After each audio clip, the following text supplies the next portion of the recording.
The case of the vanishing detective. Sherlock Holmes was never real, or so they say, to the world.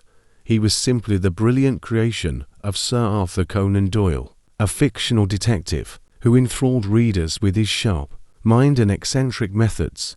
But what if there was more to the story? In 1893, at the height of Holmes's popularity, Doyle decided to kill off his famous detective in The Final Problem, sending him plunging to his death at the Reichenbach Falls. The public was outraged. Letters poured into the Strand magazine, demanding Holmes's return. Some wore black armbands as if mourning a real man. Doyle, overwhelmed by the response, was bewildered. Why did so many people believe Holmes was real? The truth lay in a shadowy figure who had quietly shaped Holmes's methods.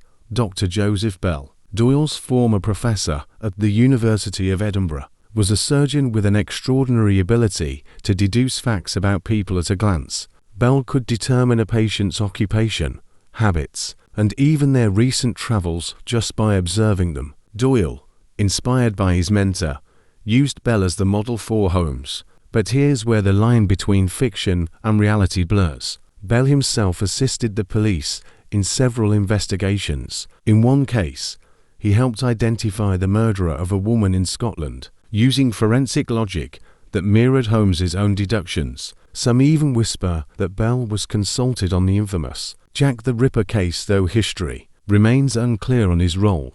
What if Holmes wasn't just based on Bell? What if, in some way, he was Bell? Reports from the late 19th century suggest that a man resembling Holmes was seen assisting Scotland Yard on various cases. He was never named in official records, but descriptions matched the fictional detective uncannily well.